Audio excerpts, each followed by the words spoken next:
สบายดีกันตอนเย็นเด้อพ่อแม่พี่น้องตอนนี้เป็นเวลา3 ทุ่มกว่าแล้วฮอดละเด้อแต่ว่ายังบ่ฮอดเมืองเซบียาออกเดินทางมาตั้งแต่8 โมงเช้ามาถึงที่พักแล้วเพราะว่าอันลงคลิปไปก็บ่ได้บอกเนาะว่าสิพากันไปใส่ค่อยมาเมืองอันใกล้ๆกับเมืองเซบียาเลยนะพี่น้องมาเช่าบ้านอยู่บ้านนี่ก็3 ห้องนอน1 ห้องน้ำ1 ห้องครัว1 ห้องรับแขก1 ห้องโถหลังบ้านกว้างกวางแต่ว่าหลังบ้านนี่ก็ยังบ่ได้ถ่ายเด้อพี่น้องมื้ออื่นพุ่นล่ะคันมีเวลาก็สิไปถ่ายหลังบ้านให้เบิ่งงามๆหลังบ้านก็ได้แล้วก็สิไปถ่ายโซนในบ้านให้เบิ่งเด้อค่อนข้างจะตกแต่งงามได้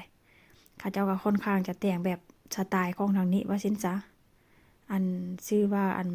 อิหยังก็กาซาดูลานหันเว้าผิดค่อยก็ขอโทษนำเด้อพี่น้องแต่ว่าค่อยก็สิเขียนชื่อให้ว่าเป็นหมู่บ้านหยังอันนี้ก็เป็นโซนห้องรับแขกพี่น้องโซนห้องรับแขกแล้วก็มีไฟพร้อมได้ไฟช่วงนี้ก็เป็นแบบว่าอันหยังบ่อนเข้าหน้าร้อนว่าซั่นซะแล้วก็เป็นห้องคอกห้องครัวนี่ก็บ่มีหยังหลายก็มีแบบว่าตู้ซักผ้าไมโครเวฟแล้วก็มีแก๊สมีเตาฟอกเตาไฟ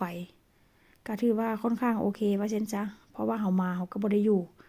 มาฮอดมื้อนี้ก็ค่ำแล้วก็บ่ได้แต่งอยู่ขัวกินพี่น้องไปกินข้าวร้านอาหารมื้ออื่นนี้ก็ต้องได้ตื่นแต่8 โมงเช้าเข้าไปในเมืองไปเบิ่งเตะฟุตบอลว่าซั่นซะอันนี้ก็เป็นตู้เย็นนี่ก็เปิดผิดด้านตู้เย็นนี้ก็ได้เห็นบ่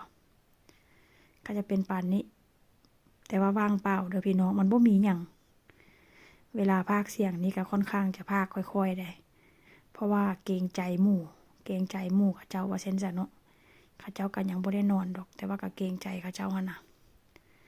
ก็จะเป็นประมาณนี้ห้องครัวก็ได้แล้วก็สิพาไปเบิ่งห้องที่แบบว่าทางเข้ามาหั่นน่ะพี่น้องเห็นบ่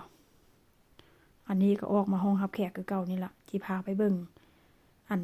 ทางเข้าว่าซั่นซะเนาะทางเข้านี่ค่อนข้างจะเป็นประมาณนี้เด้อเห็นบ่กระตกแต่งแบบสไตล์เขาเจ้าหั่นแหละว่าซั่นซะถามว่ามันหรูหราบ่มันก็บ่ได้หรูหราปานใดดอกแต่ว่าอันมันค่อนข้างจะใหญ่คืนนึงหั้นก็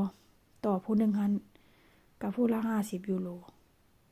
แล้วอันนี้ก็เป็นห้องข้อยเด้อห้องข้อยกับผัวเมียห้องผัวเมียข้อยก็มาก็จักวางอีหยังต่ออีหยังพี่น้องมาก็เมื่อยเนาะบ่ทันได้เฮ็ดหยังเข้าของวางหยังใดก็วางนั่งรถ8 ชั่วโมงก็ธรรมดาแล้วมันก็ต้องเมื่อยอยู่แล้วเห็นบ่ก็จะเป็นประมาณนี้